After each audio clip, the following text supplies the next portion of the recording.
Abusia koya sen aba se me no ka se bedwefo anya aba be ka ensa dada.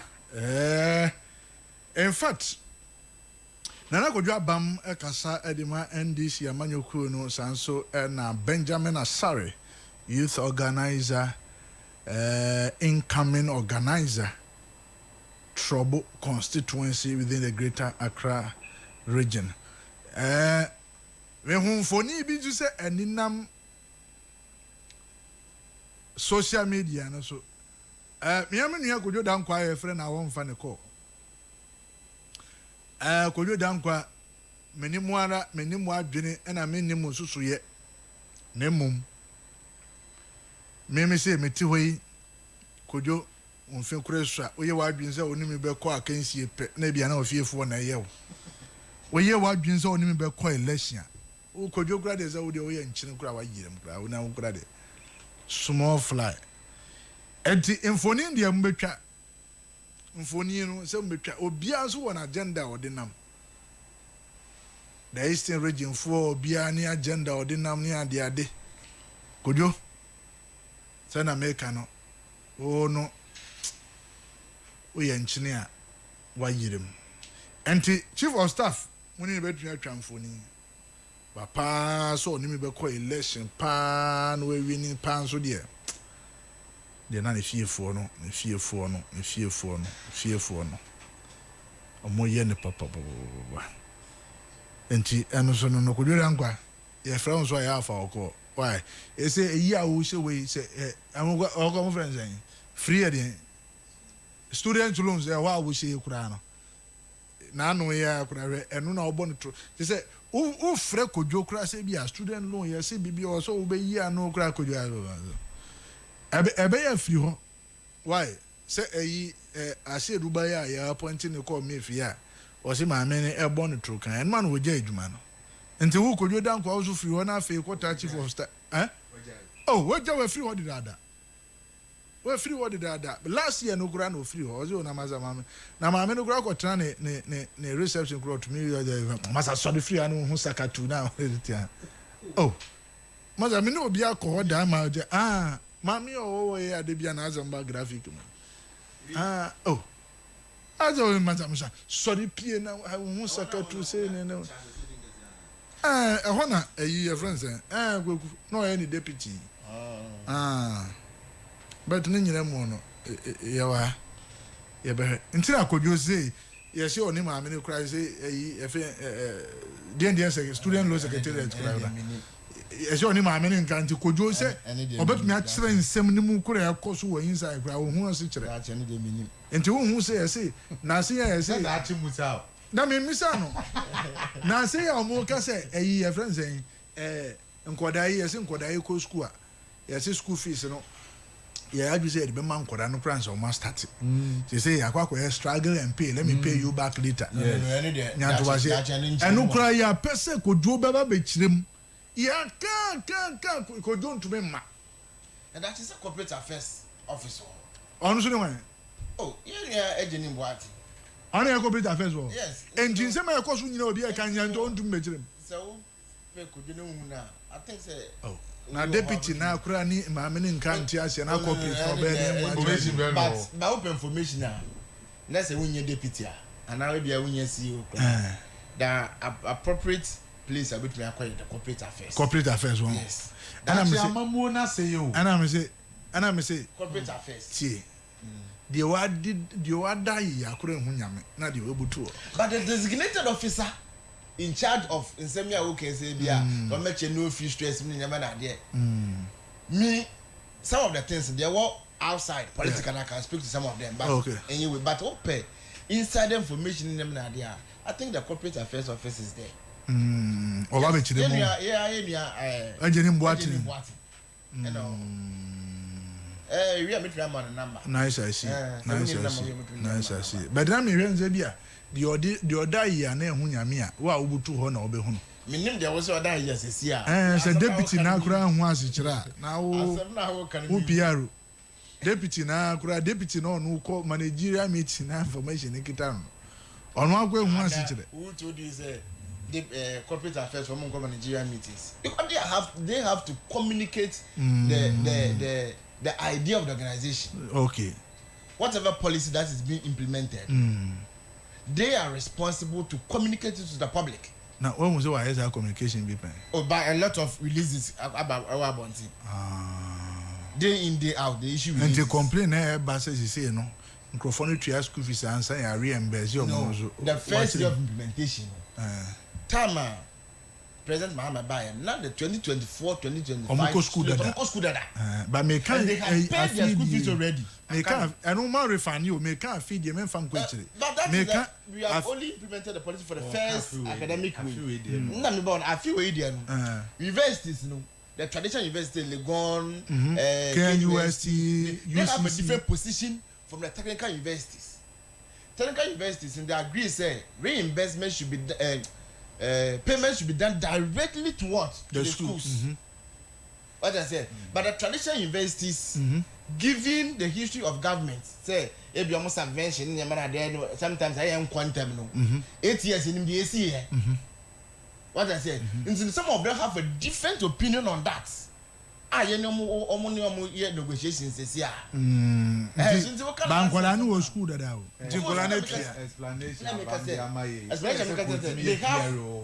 They have we have a capable person. The person of okay. I think now crowd chance and people they actually that. And said that said that someone would change him. But idea you are don't do many Muhammad you have a no.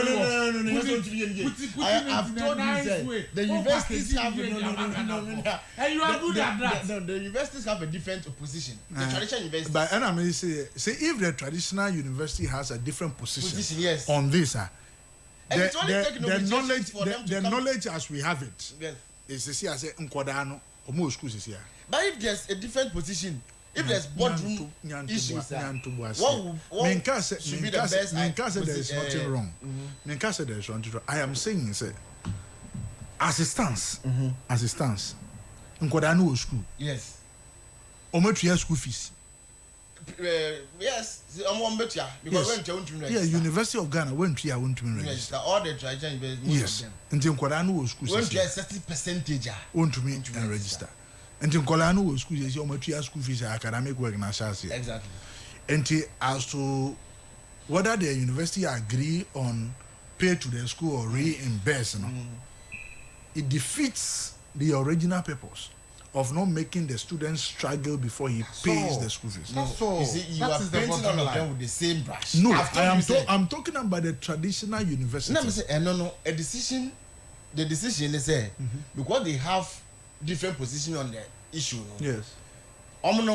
They agree to the reimbursements. The traditional investors say, "You first can man kwala no, na mo yede, omo mutuum school fees." And I say, "Omo mutuum investment."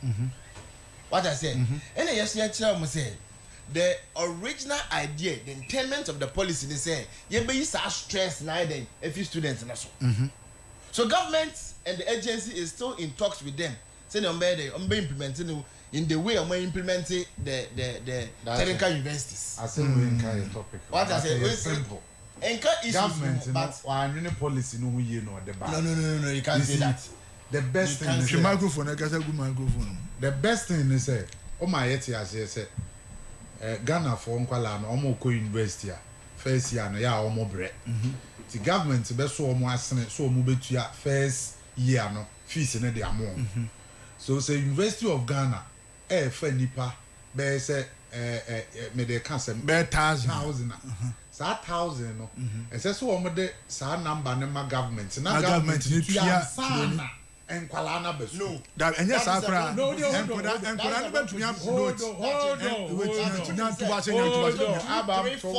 problem. I am saying, no.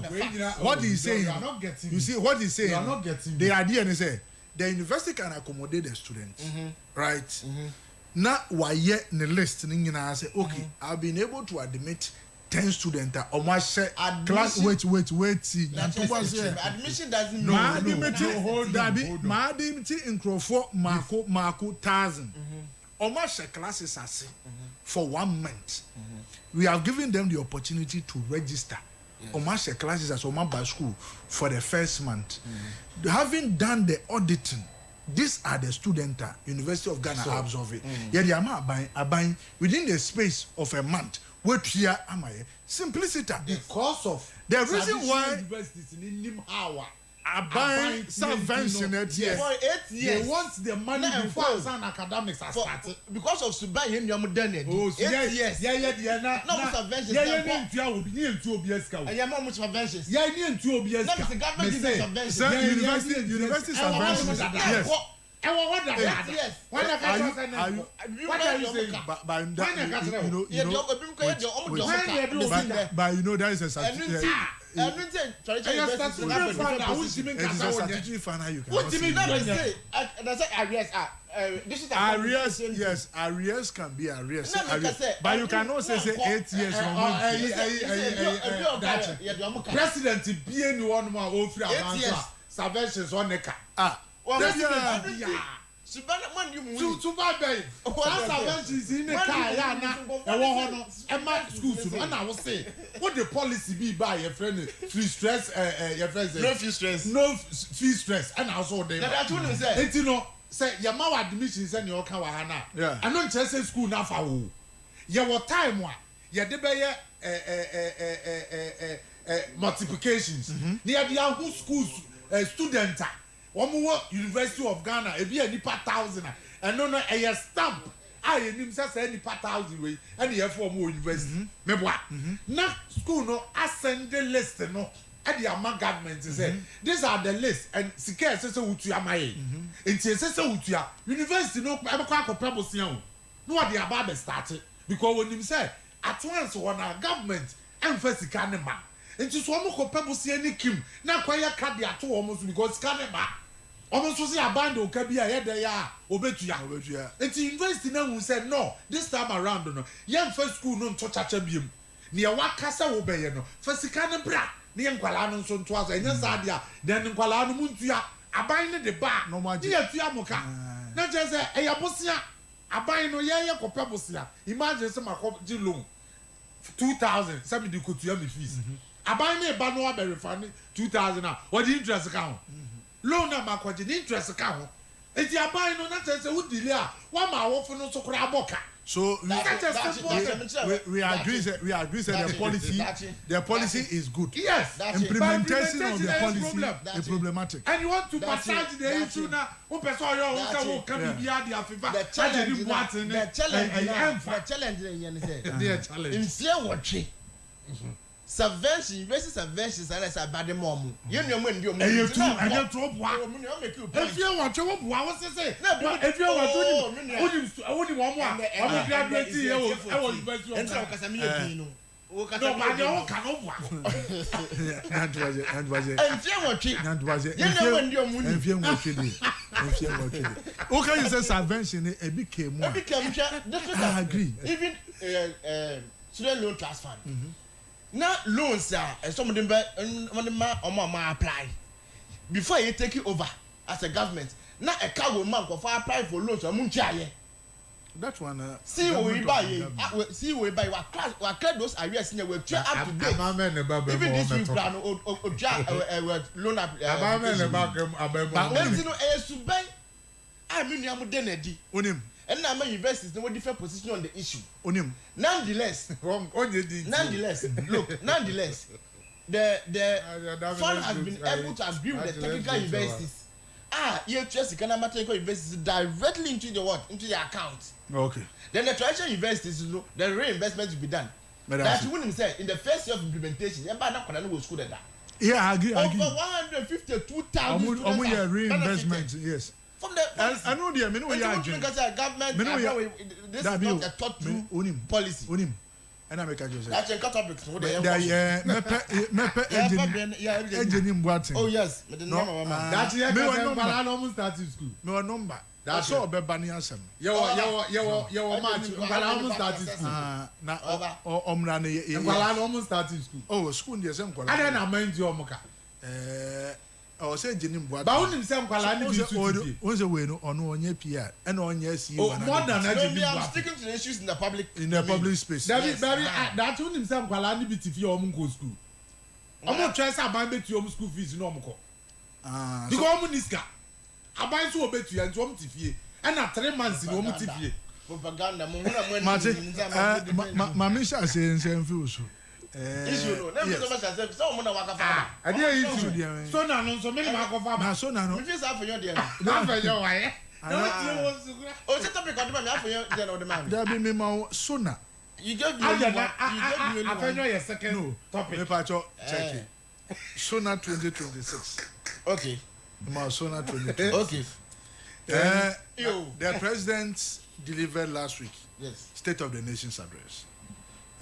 Debate in Ashashire or Parliament.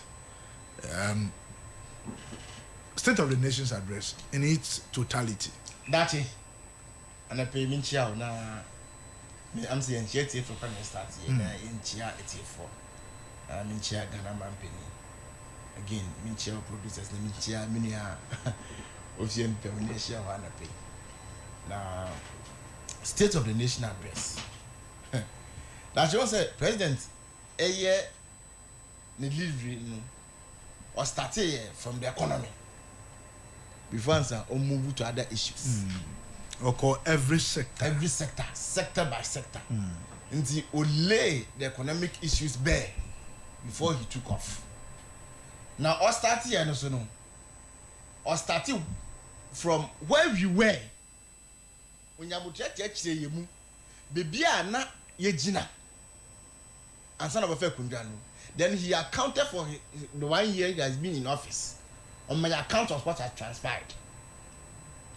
President Chen said, or starting from inflation, at a point, because of mismanagement, because of incompetence, and because of sheer corruption from the MPP, no, almost the inflation could at a point could be 54%. Over 5 years, no, now 23%. For the 12 months consistently, as at the time last week Friday, no, now inflation has dropped from 23% to 3.8%.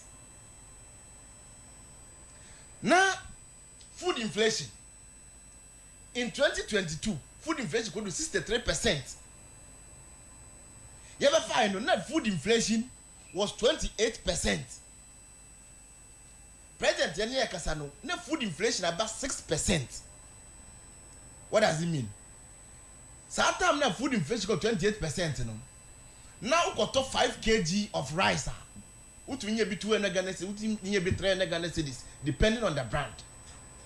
And then you can say, who could 60 cedis, 70 cedis, we need 5 kg of rice. Kufo gallon, oh yeah, gallon for kufo gallon. Now oil, 1,200 Ghana cedis.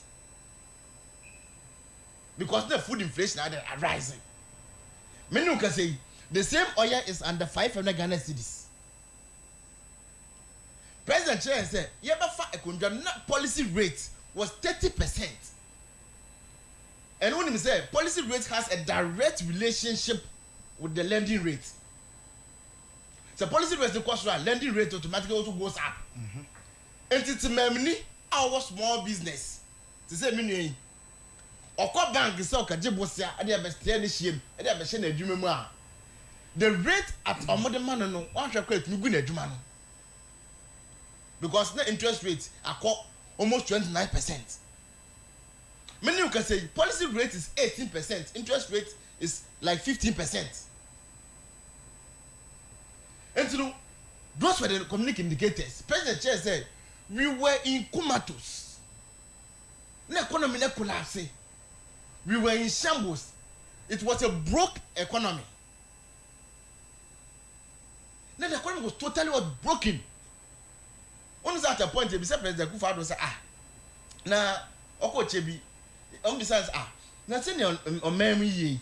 And he said in your matters, what measures are you taking to ensure, sir? Never be prove. Or say President Baba in ye. What's that statement, you know? Okay. I will check. Also, President Mahama Baba fix it. Oh, I'm not going to say a new leader will come and fix it. No new leader now. Where? Okay, party office. A party office, mum. Yes. Look what's out here. Also, President Mahama will come and fix it. Also, a new leader. The new leader now. Why? Because he knew said. Only Dr. Baumima mismanaging the economy to the extent he said there was no way out. And then now, pensioners of musical weapons, a war, a buy war, almost government bonds, any treasury bills. President Kufuor will say, "Ya sell mine, ya this getting now, and no, ya mom haircut, music at the bank, into me, in Chamaka, and the be a fed what? Domestic debt exchange program. Papa wa born a bra, Kama Industries. Papa say, at a point, not 1,000 Ghana cedis, out of better medication, Kwano nya. Papa ni familiar. For the first time, the Chief Justice, President Kufuor Dwangasa, appointed no, so for Kufu, and back on picketing of finance ministry in Jubilee House. Because then it's like a demand, I'm on family. So, this is the situation that President Mahama ever fired. Now, within a space of 1 year, where inflation dropped consistently to 3.3%. What you say, if you inflation doesn't mean say, but the rate of cost will not stabilize it. CD, and then become President. Kufuor does not know a basic customer on Bonama. It's okay for be from Bank of Ghana. You are being now with the team. The economic messiah, Dr. Baumia, Ekaches will put up one of the solid economic management team. Professor John Bafo, Honorable and Chairman, Senior Minister Yosef Mafu. What a solid team. Solid team in the office to offer from 3.5% office to now 15 to 17 Ghana cedis to the dollar. Or say, what dollar no, not to jail or the key or record the key my IGP. President Mahama say, we are sad now, which means as a one bomb. On no President Mahama say $100 no. Or say he strengthened the city to put up a good fight against all the major world currencies. And then the city has appreciated 40% to the dollar, some 23 or 25% to the euro, and about 22% to the pound. This is the prudent economic management that talk about. Oh yeah, and as a fango, when we say one of the drivers as a cost rate. It ripple effect is all the other indicators also what go up. To say the only one in them that they cost. Dr. Baumia, any MP can move fish no. Now a gallon of oil was 72 Ghana cedis. Petrol. A liter was 15 to 17 cedis at a point. You can say 10 cedis, 90 pesos. So, within 1 year, the president has able to turn out to turn around in Myanmar 8 years MP before him. The bone of contention at the State of the Nation's address, some statement I was a president here any factual. One say I was a president say Oba Sui the enabling environment have been able to employ over another 1 million people. Yes.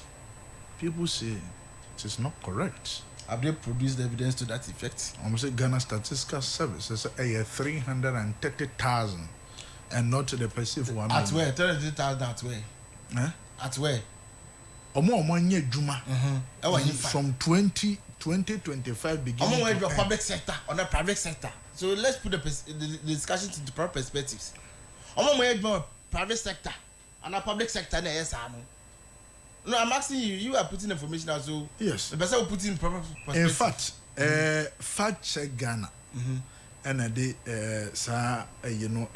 almost say according to Ghana Statistical Service, the 2025 year saw an employment over 330 330,000 people. Dachi, employment is not only about the formal sector. Employment is not only about the formal sector. Peter, I agree. Yes. And so the formal sector, no, presidency, in its totality, over 1 million people would gain employment. I mean, the CODES program alone, you engage over 10,000 youths. National Apprenticeship Program alone. The CODES program a training. It is not an employment. But we give them stipends. No. We give them stipends. Who said no? Sorry. NAPCO National Apprenticeship Program. All these people were there doing nothing. All these people were there doing nothing. National Apprenticeship Program. We have engaged over 10,000 youths. At the Almighty Ejimura What program. You engage over 10,000 businesses run by young men and women. And look how Kabuma is saying. In Kokon getting projects. And I'm gonna for a man almost a memo in your Jumania. Yachiramu said one of the measures I did to boost employment. The Kokon getting project. President launch here. You distribute some of the best to what to memufa almost is here. So what are they talking about? And the private sector, no, you need to create that kind of enabling environment for the private sector to be able to employ people. And you know, President he was being charitable. 1 million for me, I will put it at 1.5 million. President was being charitable. And what interventions are there to acquire? The enabling environment you created for the private sector to thrive now 1 million figure and the statement. Now say obi send him MTN for advertisement. We hear the penny ba. When was the last time I be under the 8 years? When? Dr. Bameka Chere said, better cars are more what taxi be no better cars are Ghana youth on their yard motors. Instead of riding motors, that they'll park their motors and then now be giving car by government to work. What was that policy? You can see say. So these are some of the things I can. And you know, employment is not only about the public sector, and also the formal sector. In this formal sector alone, I employed over 330,000. What about the informal sector? And the interventions are about bosses this year, educational projects, projects, National Apprenticeship Program. You can say the National CODES Program. And in interventions they are about to engage the ideal youth. To engage the youth now for 8 years, to engage NAPCO for more in fear or tree or month or mocano. When I say NAPCO program, say the people will be formalized or they will put them into the formal sector. Where are they now? That's it. Where are they? So these are some of the interventions I'm going to buy here. Employment is not just about the formal sector. Good. I agree with you. But I am saying that the president make reference to an institution, which that institution the president used their data. That institution, Ghana Statistical Service. Have they come out to control? And for Ghana Statistical Service, or the labor, a union in our Baba Tuga, so labor as ever. And now, make a one. That's it. Yes. Mencha Sunko. I mencha a tea for near Shafwa, Omajebre, na Omuti. Mencha Minia Abam, so Michia Nachakakra. That's it. Mencha me constituents, a Trobo constituency. Youth organizers, I will honor party for Wina, Michia Munina. That's it. Yeah, only minua bam wa hai enyame wanwa. Ache maba hanum countless time abeka kire wo say. Mama nyosem a meye. Nipa ba ko a menyini ni e wo mama nyosem mu. Baabi anyankopon de me bekwa akoduru amanyosem mu obi a menyini ni.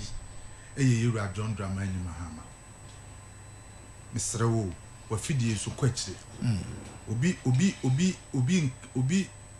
and can can say I want to be charitable to the president. Won can cry na say utwantro. President na nkasa yewura John Dramani Mahama you obi utwantro kan okre. What's no kura na no defend no.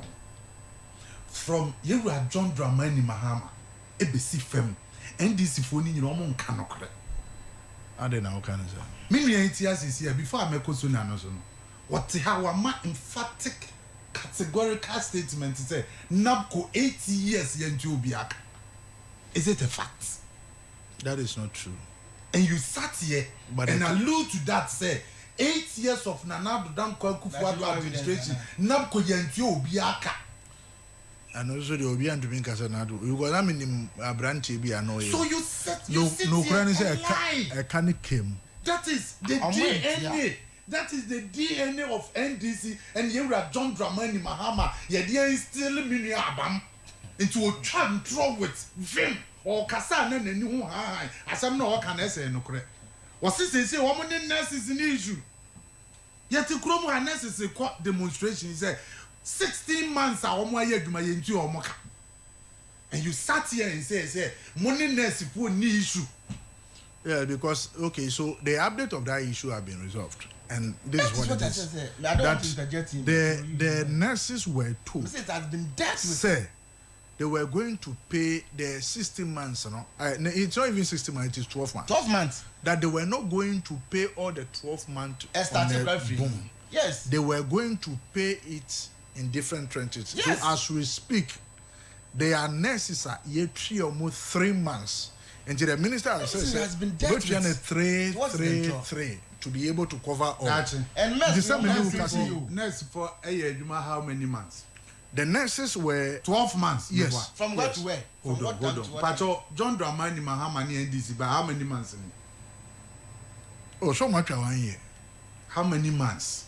We are in March. We are in March. Until 12 months. 12 months. And 12 months. Yes. Ote hanum say ye ni criticize mess na to. Me say nurses for na yadwuma 12 months. Who can say you've been dealt with her? What does it mean? I say anything. Not just what you amoka. Other na one can say you've been able to negotiate with the nurses to say you bet you amoka in tranches. Until you know can say kra. You 3 months. That is honest communication and honest truth. I will catch the public. But I mean no can hold on, please. Hold on. What say the nurses issues has been dealt with. Not just senior. Wait. You go ahead. What the fan say me go ahead. What the fan say me penisa me your book leki me your kwanche lawyer. If street lawyers. If the obi obetimi akere mase ama mate ase a me kan bibi a enye no eye daache. Ono na so or say it has been dealt with. Meaning wait. Meaning that possibly an agreement has been reached. You see the lies. And I'm saying say obi a wo twam a otie abam. A ne radio no the new FM a otie daache. A abam o kasa no. O se no. Se wo kasa nurse mpacho me man go school. Medicinally na enye ye. We have dealt with as you say. And dealt with can be wait. Can be in different view. There was an issue that has been totally resolved. Yes. Or there's an issue that agreement has been reached. So these are two. So debt can be put in two contexts. Yes, that so totally it has been dealt with. Which context was he speaking to? Which context? No, hold on, because you yourself you did not even point out that there is a context in which you are speaking to. Until we met me aka say, "Ebi a ye wie ana ye gusu a ye no omo aye." Me say entro no sa net ye. But that so now president me ka say odi ntra answer na obeko so na no so matese wade na afi what me ahwe. So the state of the nations address senior Iyebabe discussing because it happened on the last Friday. And our president called and the State of the Nations address.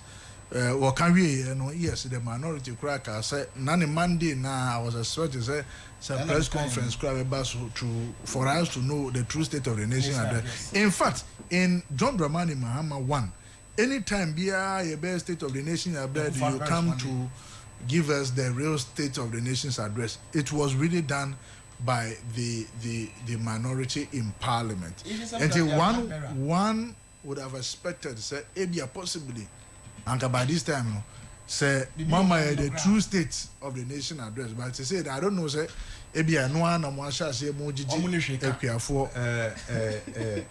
Dachi. We are not going to waste our time on President John Dramani Mahama and lies. We won't waste our time. That's your promise now. Dr. Bawumia will never waste his time on John Dramani Mahama lies. Because Asembia or Kawo State of the Nation Biano, o minio, e ye troke kenutra.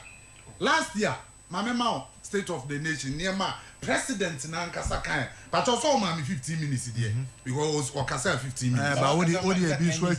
No problem. First way. But 2025 budget, state of the nation. Yes. President be catch the Ghana for send your person or ye de bois or mine 2025. Okwa appendix 3. I say digital skills development 1 million coders program. But I say every year. Yes. A yadia ye be training amount for undercoder no nipa 1 million every year me boa reality ye training nipa 10,000 That be or say let's let us get it well. He mentioned the NIP for program, no? Yes. Which is getting 10,000. Assembly president can Okay. The president said under 1 million coders program, young people will receive training in coding, web app development, digital marketing, and other digital skills. No.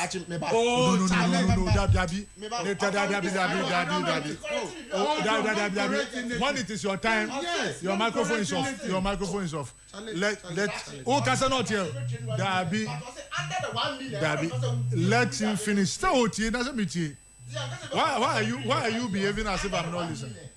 Yanko.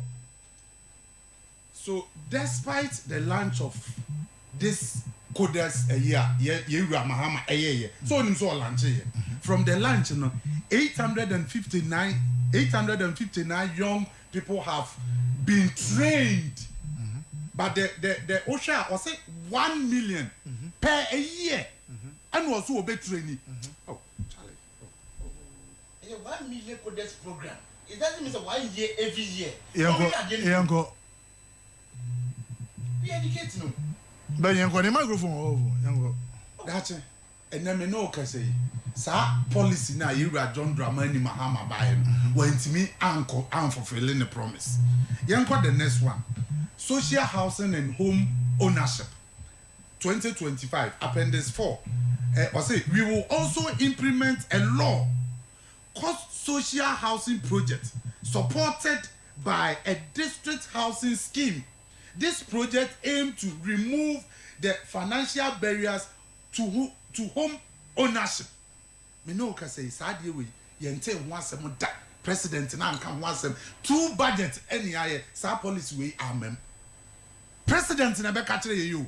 Sa policy na amam. Tie near president in any kwasi ye ginidi. Or say fisheries and coastal infrastructures.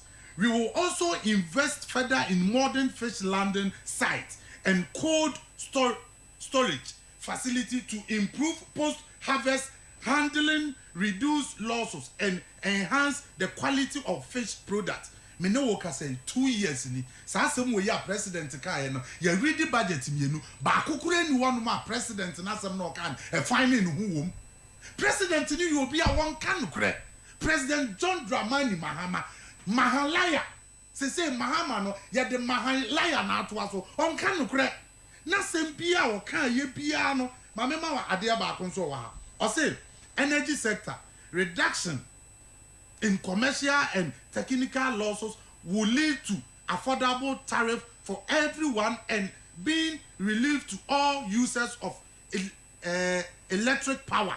Me no ka say or say a electricity ye ba better so ama commercial people and ye use so me no ka say he end up by increasing electricity tariff by 29 point something %. And president we dey biem no obeka ye beje. Let me move to Onwa Ankasa State of Nation obeye ne na no. Na hwe ntro a wadi. President ne ka kire ye say. President ne ka kire so dame. O say abra all lanche nkokon ketenkete. 720 beds has been distributed to 13,000 farmers. That was a figure one money. In fact, I spoke to. Has they come to rectify that? I spoke to your friend saying a member of parliament for Odan constituency on the ticket of the MPP, and he said, "Sir, the president made a statement that you made, which was wrong, but in the written State of the Nation's address, when they saw the figure now or mention, now also I think it was supposed to be 700,000 or so in Okokan. That figure, which was lesser than the one, and the real figure was yes. Many president in the State of the National address. Only written president in the kind me one video. I want me phone so. Nti asamu me president catch them no. Eno na wo me tirim. Me dey adwuma. President ne say na President John Dramani Mahama we communication expert. Don't joke with President John Dramani Mahama. Asem bi obeka bi ya. I think said the 10,000 is supposed the to understanding was that new entrepreneurs. Obema set up. Eno na ye adwuma no. The training, you see, the training as we were understood. What are you talking about? NIB 4 F and Pro 10,000. These are young businesses that they are setting them as a be a war business. Now they will propose alaba. No mama sika. Then they monitor you for you to set up the business. Those are the 10,000. Those are the 10,000 or more. But there is one correction I wanted to make. Okay. The 1 million coders was supposed to be 1 million trainees in 4 years. 1 million trainees in 4 years. Into 1 million, no. About me, I may train 10 crowd this year. Now we're dividing into by the time the 4 years will end, no. Yeah, 1 million. But now maybe I still ask myself that I still have questions on this one. Yes, you know, first mama. Oh, debut. We are sad. Only many wedding. Many wedding. President Nuntra would be about to say. President say, what is 600 million cedis from Yoko? Ora Ghana for a year or money sikano. Yetimi ajimu 600 Ghana cedis. Or see Yoko is able. Yoko has been able to recover 600 million. From where? In fact, I will look for that particular statement because yesterday. Oh, about that's yes. President Abeka Chere say, and Crophobia Ria or Mainisika. Yoko Etimia, I'm making up Abwa.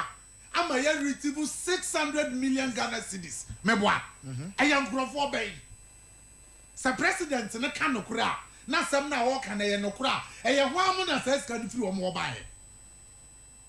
And once a president in upper parliament, Abeka said, Yoko for Aquaco retrieve. Oh, Charlie. Oh, Abam. Oh, Charlie. Yoko for Etimiakwa and retrieve Sika Akodi amount for 600 million Ghana cedis. Pamwa. It is a say, dear Ghana Hano. Obia Timibo Nitrimu Kase.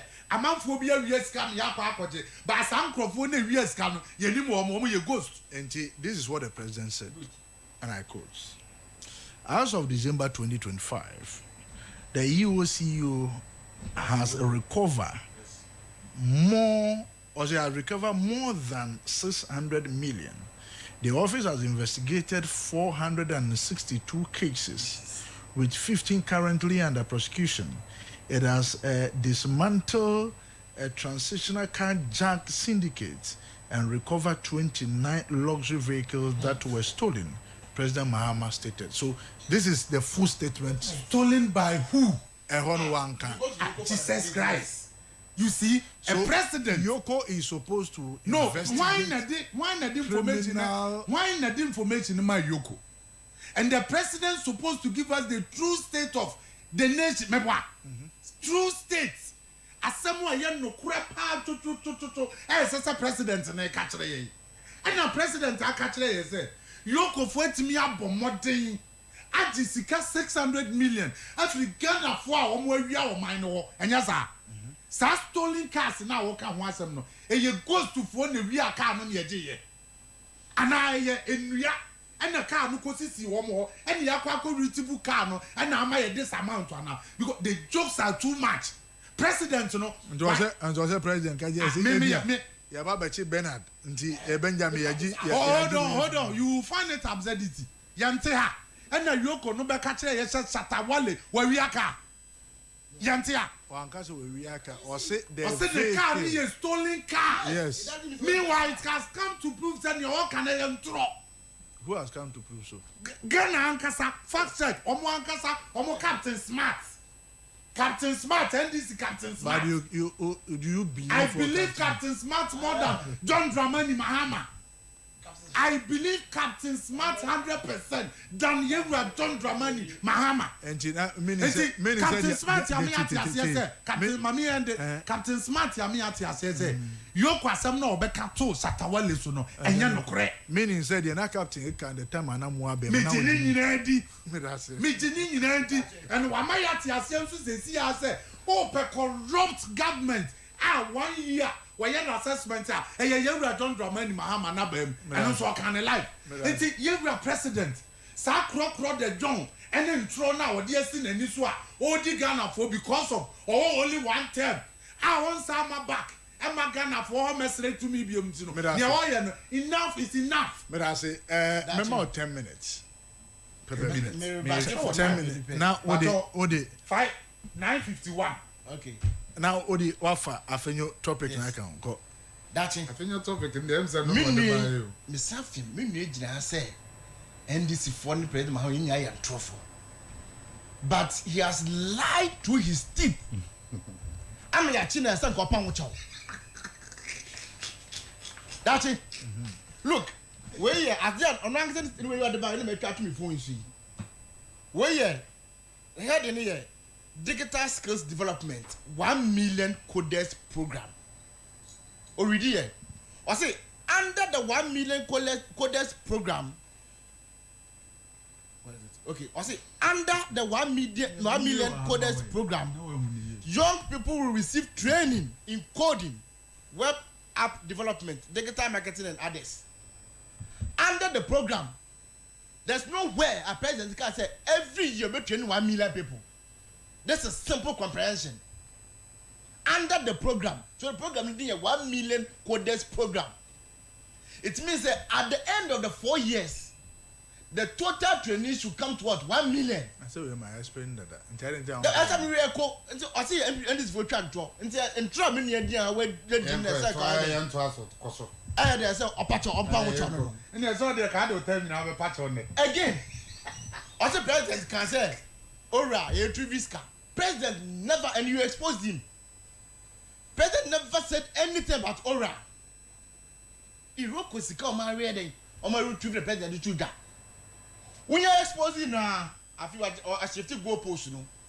Well, MPP is not you. Say, you have what kind of absurdity is this? President imagine one member over 400 cases there. Iroko investigating president Nina. The parliament time some of the man president so deliver speech. No. You see, these are some of the things like I said. You know, mom kind of cry. Let's say Okoko say, "Yeah, problem kind of cry. Ghana hapa politician kind of cry." And Dr. Bawumia, even Gogo tells you, Bawulaya, and you know, I'm some competitor, but Omunya, President Mahama no source up. There's no debt all the time. No battery. You know him say political liar in Ghana. Dr. Bawumia. Ko enim. After your market. Actually, one on the realm see to hold it no. That's it. Asema ebe discussi afọ ye market asem no asem be ya we ko twa ntwa chichenche check say before ntwa fo no we could didn't draw. I'm more ding. Sanko Jan and John Odina radio so to say the women agent to now. I'm about to ready. But Parliament is house of what? Records. Won't mean can draw them found to and you be exposed. Sanko Jasin PSO at the radio station and a press conference. Look at answer now. That I'm going to you. The same minute we're trying to have ready. But in Parliament, you be subjected to what? Strict proof. And then, Muntaka hoarding before the privilege committee. Sir, as the work to me, so alleged corruption in the recruitment, and so come to a proper forum and what? Vindicate yourself. And as provide evidence to substantiate the claims that we're making. After you make share, I no, so I want them to come in Bugasi. And the speaker, a class of a cousin me here. Me patron venture me. And this has been the trademark of the MPP. But is it not a That's strength? flow. No, I'm just asking you a question. Is that not a strength of a man having said something and agree? Said, look, I've edged and I've And let me appointed. tell you, say, we need the answer patron because of our Parliament and Parliament as a court won't win control. You be subjected to strict proof. But this is not the first time. Uncle Kanwo, that's me. Uncle Kanwo press conference I say. And also Kanwo radio station the menu Kenya. Uncle Fan ready. But Oh, okay, that's me. But me tell me before telling me who Parliament here na make a obako. Woman here now we collect to the vetting committee. So Bekaya. Tam now mo ye vetting ye ministerial vetting. Emma afenyo in a press conference. E can send be from Amino. I don't know whether you recall. Yeah. Emma wabejina floor. Even though he did it in a press conference, he came to the floor to come and apologize. And say afoya no. So which means what strength in the case no? No, but sir, it has been what is a press conference? And that's a press conference in Parliament. He did that press conference in the precincts of Parliament, and it's a Parliament. Unless you catch up the precincts of Parliament. And you know, or consultant of Parliament is no Papa Uchano. And the way I established said that has been the trademark of African market. Share yenya minority leaders though. Yenya the Haruna Drusus, yenya the bad beans, yenya the chairman says. You want the standard that Uncle for your setting. Namia Mama said, Dr. Barman confirm person with you because on one number, parliamentary business, you know, a serious business. That is why you have research assistants. What's your you give it to them to fast check. Now, for your market, why I don't want to say one of the roadside MPP tabloids. So you can be say, there can be a tabloid that win him. Why is it one of those tabloids? Or till that's a brand, no man a crash. No fast check.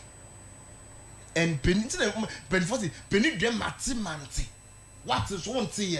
Which means what you have verified. No one when you must say. And no question, Okasa, Omun Nomutisifum, MPP, the whole entire minority, Omutisifum. Because Omun didn't go Munimasi. The first time, me, Mr. The trademark MPP Friday, the Imbono Madio Krumha, a bantra, or just obedient tro. Obakasa President Kufuor Ankasa. Sabi, Odintro. Kaswa interchange na yeye no. President Kufuor Bekache say in one of the Alu Mahama lectures. President Kufuor stated categorically said the price has been what? Overbloated. Ye kanya wanje ndumu omwa civil engineer member of parliament Owusu Aduemi. Okaya. O say the President Kufuor do aka no enye no kre. This is a member of MPP exposing the president candidates. So, mon friend Chen papa na dintro. Mon friend Chen ye. Ebiem. Me be you Dr. Bawumia so. Na nse ya ka say ntim fodo Reverend Minister ntim fodo e be dintro. Say plane be the cocaine no say abagana. Am ya ka say do machire me ontwa meche be sin de. Ya fe no dwane ye. Na ntro ni nyina no. Efi himfa. Na say Dr. Bawumia say we didn't try to do why you gonna for bonnet gonna for fenchano. MPP before didn't try before the gonna for bonnet. Into Sano, Monfenche, why? Monfenche, then Dr. Bamesa Monfenchano. I am try or did say Ghana for. And Dr. Bamesa Bundia is none most in trouble. What can I say, Dr. Bamia?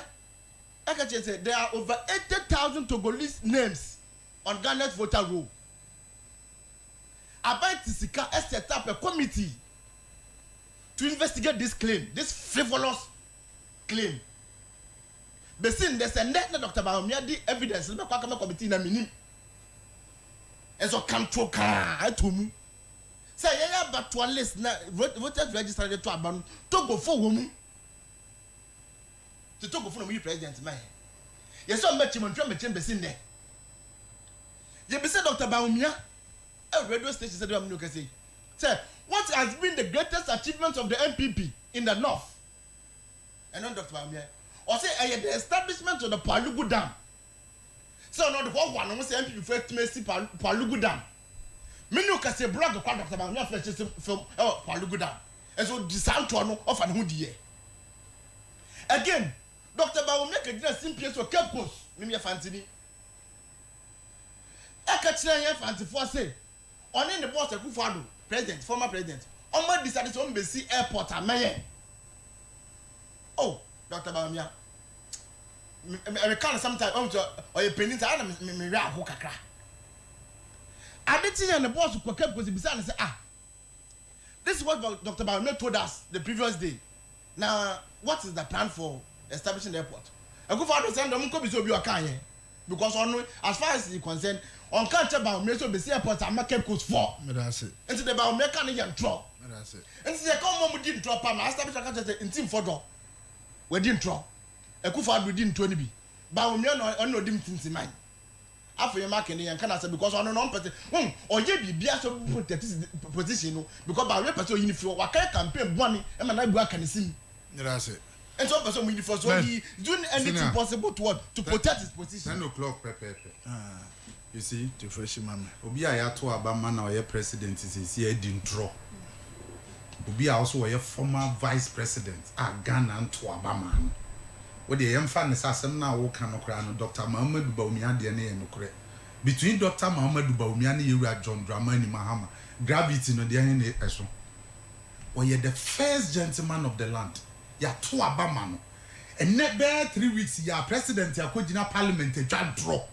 Atre Ghana for akodi ntro say wama over 1 million people Ghana for job yache no Ghana Statistical Service for ache no say sasem no kan na ye ntro president ayehwe no ye hwe na busua ehwe wono ankasa eye bibia ama no ntro no wode adi nanim e wona mamuo na wodi no even 1 year president na start di ntro ministers ya omo ne president ye adwuma kire me nipa baako a woni ntro wo mamua Sam George ka kire ye say president bia ya to abama no ye de wo man tumi ahye ne nsa wo de 1 week ebetimi asolve galamsey se wan solve ana sa nipa no won pese wo be solve galamsey Trade minister.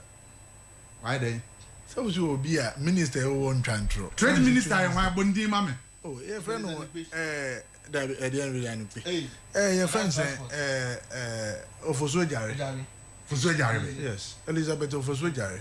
mame mo bo bedru no so e bedru no so mame mo bo entro for no e bedru no so ye nua okuje to abrakwa e be ka kire ye say operation recover all loot no e yade a within 6 months Ghana ni bia na Nana Danko Akufo-Addo appointee bia a wa wia wo man ni sika bia no they will retrieve that money ye were 12 months ni okuje to say wonim ba bi kro ne nam upu obi a wodi ntro wo man mu a me say from Yewura John Dramani Mahama so ebesi fam Eriko Poku waka kire say obema 6,000 Ghana cedis di ama akuafo koko akuafo me no ka say wo mo ati koko akuafo sika no so kura ba 2,500 atofosin waka kire Ghana akuafo say ono so kan bi o am say ntro no na esaso saa erikeka na to aka na don waka na amakofi bu a no waka ono kura de amakofi bu a kura de o ka kire na Nana Danko Akufo-Addo say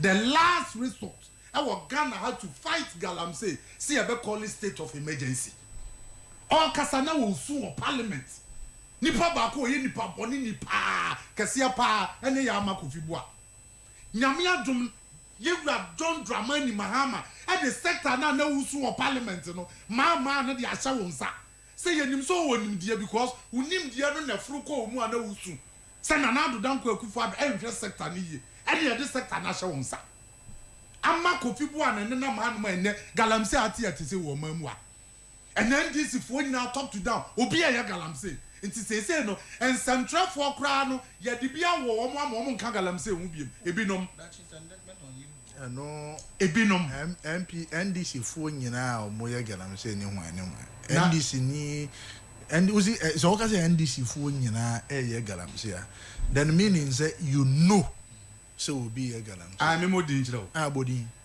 yɛte ɔman mu ha na president na ankasa no spokesperson attorney general ɛbɛka kyerɛ sɛ Yami ɔyɛ galamsey Yami yɛ national organizer of NDC nti national organizer of NDC yɛ galamsey a constituency organizer ɔbɛyɛ regional organizer ɔbɛ ne boss yɛ galamsey wakyerɛ wɔn kwan no kwan a fa so na yɛ galamsey because me at the national organizer me yɛ galamsey and I maybe say sana attorney general because the attorney general has said that the first vice chairman and I don't know whether it's the first vice I have second vice and I have so the organizer no press attorney general ma yet asie say some information na nsa kan ono attorney general no ogidi into what the amount check the statement or the amount you what the amount you so investigate because ono attorney general no ogidi nti so OGBBD now so you have evidence to that file so moya then you don't need an investigation you need prosecution nti eno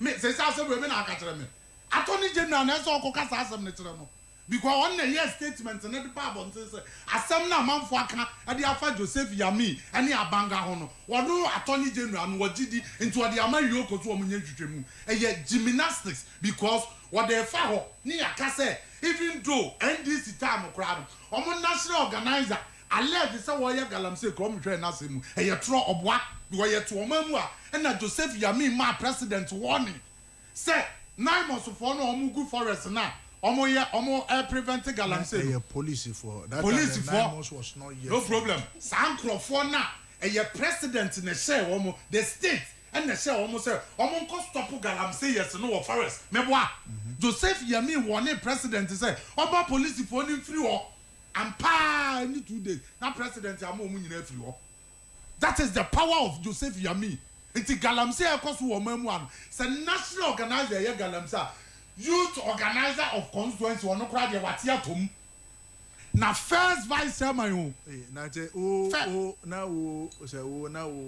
youth organizer national the secretary kra na say oye ebia ya ma na adwuma e wo wa yi kozo ye adwuma wa me ye bi ye de ama no ho na no ano de aba down de aba youth organizers no e wo constituency ntimi ye bi okay enti enna me no ka say Joseph Yami at the trend not to home NDC for say wow we organizer bia under me no e ye clear ye galamsey and one what yes mu ye galamsey opia ye galamsey to constituency that constituency oye bia na the organizer no the all constituency minimum no NDC the all trouble me minimum no kra na ye trouble ye omo no omo the excavator no and nam krom omo forest omo de ye galamsey enti ye ka enkrofo a omo nka no kra wo mamu hanom a me so yi president a ne wo to so biem aye ato is forcing konkon sapa ane tro wo yi ni free way bi ni wo biem me ne oti a ye ka say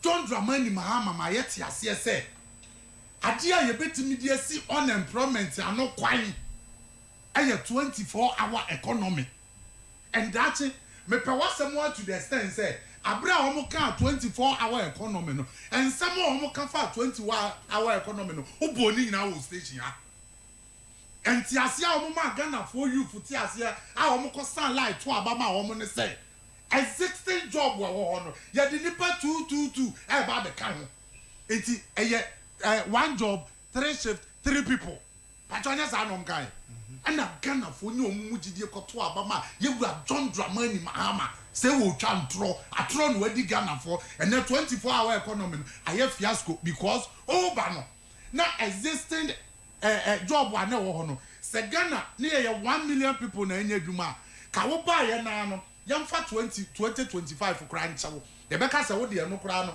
set foundation abra ye kasa 2026 no sa 1 million na se ke 3 million because the same job no what did nipa 2 ba be count president here didn't draw and they don't want to admit to say president in any NDC nyina didn't draw about 24-hour economy and the 24-hour economy I have fiasco I say I feel no passing into law omo catch here so omo be pass bibi into law na ka so omo kan sa ke be to ababo omo wo call Cape Coast wo call lanchi youth policy no assemble no catch here wo say ye to abama na unemployment issue na wo Ghana etu atwa because adwuma wo nyina ye be fa nipa mienu aka ho na say no over be fa nipa adwuma mu a when you put up a policy the implementation of the policy is different. You don't communicate the implementation of the policy, you communicate the policy. It is a make us a 24-hour economy no catch there no onya ya na ya wrong na so onya na say a process a process I say DVLA